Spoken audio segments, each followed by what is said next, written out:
আজকের ব্লগে আমরা ভাগিনীকে নিয়ে নিলাম কুশিয়ারের রস। এখন আমার ভাগিনী কত সুন্দর হয়েছে, আমার মায়ের এত স্টাইল যে কি আর বলবো। এখানে দেখো আমার ভাগিনী ঘুমাচ্ছিল। Flashback. Hello guys, welcome back to my new blog. আর আজকের ব্লগে আমরা আজকে দেখো দেখতে মানে ভাগিনীকে। আর আজকে গাইস বাড়ি থেকে যাচ্ছি, এইদিকে মা আর এইদিকে আমি। তো চলো, আর আমার বাড়িতে আসতেছে আমার একটা দিদি। তো চলো গাইস আজকে দেখতে যাবো ভাগিনীকে। তো কালকে তো চলে আসে বাড়ি। তো চলো গাইস, আর এই গরমে ছাতা নিয়েছি, ছাতাটা খুলবো না এখন। তো গাইস আমরা যাচ্ছিলাম, আর এই যে ব্রিজটা দেখতে পাচ্ছ না, এত সুন্দর যে কি আর বলবো। এটা হচ্ছে আমাদের কেলালমুড়ের মানে গাজলডুবার ওভার ব্রিজের মতো সেম ব্রিজ, এটা হচ্ছে ছোট। আর কাছে এই ব্রিজটা দেখতে এত সুন্দর যে কি আর বলবো। আর এদিকে দিদিও পোজ দিচ্ছিল। আমি বললাম জায়গাটা অনেক সুন্দর এখানকার, মানে রাস্তাটা কমপ্লিট হয়ে গেলে সবাই এখানে ফটো তুলবে আসবে। যেহেতু এই জায়গাটা সেম গাজলডুবার মতোই লাগতেছে গাইস, তোমরা একবার দেখো দূর থেকে, মানে সেম লাগতেছিল গাজলডুবার, যে মনে হবে যে ওভার ব্রিজটা। আর গাইস রাস্তার ভিউ দেখতে আমরা পৌঁছে গেলাম মায়া সেন্ট্রাল নার্সিং হোমে। আর এখানে এসে আমরা নিয়ে নিলাম কুশিয়ারের রস, আর আমি আর দিদি দুজনে নিয়েছিলাম। আর যেহেতু গাইস খুবই গরম, তার জন্য আমরা আগে কুশিয়ারের রস খেয়ে তারপরে যাব বনুকে দেখতে। গাইস আমরা আসলাম ভেতরে, আর এখানে দেখো আমার বনু তো আমাকে দেখে পুরো পোজ দিচ্ছিল। আর এই যে দেখো আমার ভাগিনী কত সুন্দর হয়েছে, এদিকে বনুও পোজ দিচ্ছিল গাইস। তো দেখো গাইস দুজনেকে সেম লাগছিল কিন্তু মা আর মেয়েকে। গাইস বনুকে দেখে আসলাম মার্কেটে। আর গাইস এখানে এসে আমার মা একটা জিনিস নিয়েছে, সেটা তোমরা আগে দেখো। তো গাইস আমার মায়ের এত স্টাইল যে কি আর বলবো, একটা ব্যাগ নিল এখনই। আর এই যে দেখো আমার মায়ের বয়সটা।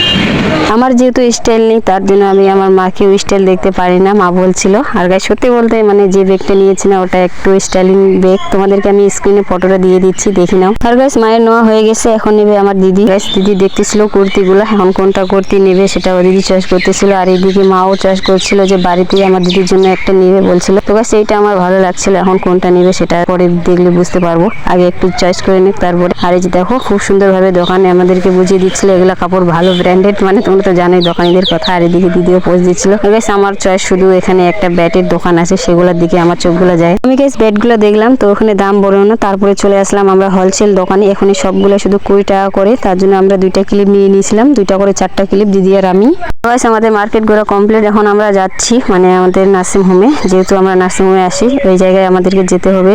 আরেকবার বোনকে দেখে তারপরে যাব বাড়ি। তো চলো গাইস আমি আবার শর্টকাট রাস্তা নিয়ে নিয়েছিলাম। এইদিকে দিদিও বলছিল যে এটা আবার কোন রাস্তা। তো গাইস ওরা যেহেতু শিলিগুড়ি একটু কমই, আর আমি তো সবসময় আসি, তার জন্য আমার গুলিগুলো কিছু জানি মানে, তো তার জন্য শর্টকাট রাস্তাটা নিয়েছি। আর গাইস শর্টকাট রাস্তার মধ্যে একটা চায়ের দোকান পেলাম, তো এখন আমরা চা খাচ্ছিলাম। যেহেতু মা ভাত খাবে না আজকে, তো তার জন্য আজকে আমরা চা খেয়ে তারপরে যাব বনুকে দেখতে, তারপরে যাবো গাইস বাড়ি। গাইস আমি বনুকে দেখতে আসলাম, আর এখানে দেখো আমার ভাগিনী ঘুমাচ্ছিল। বনুকে বলে আসলাম যে আমরা এখন যাব বাড়ি। তারপরে গাইস আমরা বেরিয়ে পড়লাম, আর টোটোতে চলে আসি। আর এই যে দেখো আমাদের জিনিসগুলো মানে কি কি শপিং করেছিলাম সবগুলো আমাকে দিয়েছিল। তো চলো গাইস বেশি কিছু না বলে এবার চলে আগে বাড়ি, তারপরে কন্টিনিউ হচ্ছে। তারপরে গাইস আমরা চলে আসলাম আমবাড়িতে। আমবাড়িতে এসে চামিনের দোকানে গাইস আমরা আসি বসে। আর এখানে দেখো জিনিসগুলো মানে নিচ্ছিল দিদির কয়েকটা জিনিস আছে, একটা কুর্তি আর ওয়াচ কয়েকটা জিনিস। তো ওর জিনিসগুলো নিচ্ছিল, আর আমারগুলো আমি নিচ্ছিলাম।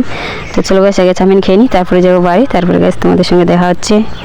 তো গাইস আমি বাড়ি আসলাম, আর ভাগিনার জন্য মোমো নিয়ে আসি। তো ভাগিনাকে দেখো একবার, ভাগিনা মোমো খাওয়ার জন্য পাগল হয়ে গেছে। মানে আমাকে বলতেছে কি যে মানে চাউমিন নিয়ে আসনি কেন। তো আমি ভুলে গেছিলাম চাউমিন নিয়ে আসতে হবে, মোমো ভালো চেয়েছিলাম, তার জন্য ভাগিনার জন্য মোমো নিয়ে আসতেছি। আর ভাগিনার কাছে মোমো নিয়ে আসছো মানে, তো বাবা তুমি মোমো খাও আজকে, ঠিক আছে? তো গাইস চামচ খুঁজতেছে, চামচ মনে হয় না দিয়েছে, নেই চামচ, হাত দিয়ে খেতে হবে। তুমি হাত দিয়ে চামচ খাও, ঠিক আছে? চলে আসলাম বাড়ি। আর চলো আজকে ব্লগটা এই পর্যন্তই, দেখা হচ্ছে তোমাদের সঙ্গে নেক্সট ব্লগে। Tata guys.